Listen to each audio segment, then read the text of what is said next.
What's going on, guys? This is Elektron here, and today we're going to do a little setup tour upon popular request. So what I'm going to do is I'm going to go through, show you everything, tell you my thoughts on it, probably tell you how much I paid for it, and my plans on upgrading it if I plan on upgrading anything shortly. So let's get to it.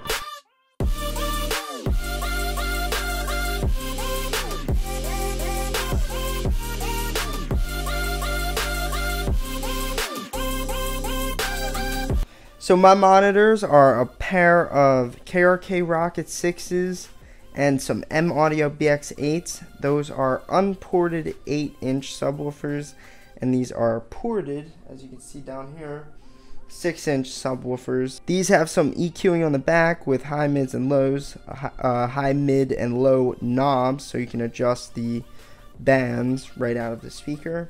These do not. However, these were cheaper. I think these were around $150 a piece, and these were $200 a piece, 200 American dollars, 150 American dollars. My thoughts on which one's better: these are far better, in my opinion, than these. When I bought these, I was obsessed with them because of the color, and because everybody has them. When you go on YouTube, like, everybody has Rocket 6s in their studios, or Rockets in general. But yeah, I quickly learned that they were mostly all about hype and not really that good of a speaker. The worst part about them, I would say, is the stereo image. So how wide you can hear a mix and how mono you can hear a mix is actually really shitty in those. I struggle to hear width in mixes. That's why I always fell back on those, which aren't even that good. In the near future, though, I hope to upgrade to some Yamaha HS8s. That will be really cool to do that soon. So that's what I'm doing as far as studio monitors. Right now we're going to move on to the studio monitor headphones that I have. These are a pair of closed back, so no sound gets in or out of these. Closed back Audio Technica ATH M50s. That was a lot there. Audio Technica ATH M50s. These are $150 brand new. I'm crazy about them. I love them. I love the feeling of them.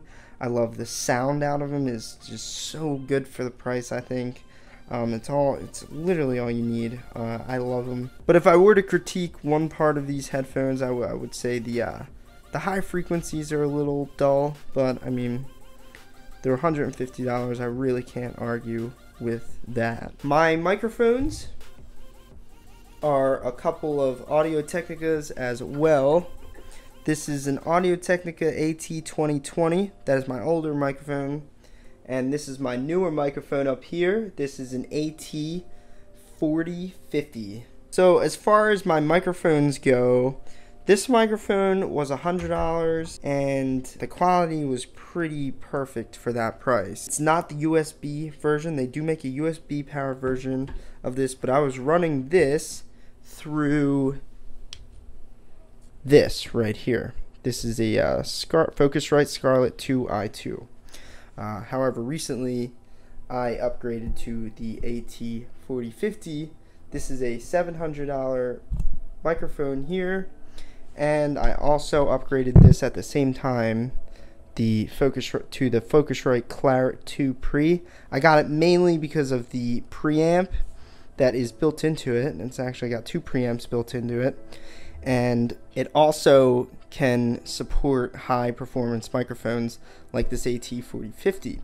So you'll find that if you have an interface like this, which is the Focusrite Scarlett 2i2, you'll have trouble powering some expensive high powered microphones because it doesn't produce enough power. This is only USB powered. Right here, this is only USB powered, although it does have the 48 volt phantom power. You will have trouble powering some nice microphones that you might have, or that you might get. So that's like a big thing. I wanted to upgrade to really good microphones because I love microphones. I love making, recording vocals, stuff like that. So I went with this. This interface here is powered from the wall, so there's no issue producing power. It has the preamps, and the build quality is pretty fantastic as well. I think I paid around $500 for that interface. You can see here it has the 48-volt phantom power, and it also has an air thing for air, which means it just means like high frequencies of vocals. If you turn on the air effect that is built into this preamp, you get like a different sounding vocal, which is actually pretty cool. So the computer that I'm using powering everything is an iMac. It's the 21-inch. It is not the 27-inch. This iMac I bought September of 2016, brand new. It's 4K Retina and a late 2015 model. Processor is 3.3 gigahertz, and it is an Intel Core i7 processor. The memory is 16 gigabytes of RAM, and the graphics card is a shitty Mac graphics card. I mean, there's not much to say about that, but I have no complaints on this computer here. I'm a musician, and I can make music perfectly on it. It runs Logic Pro X pretty flawlessly, so I really can't complain about it. Does its job, and I paid around $26.50 for this machine.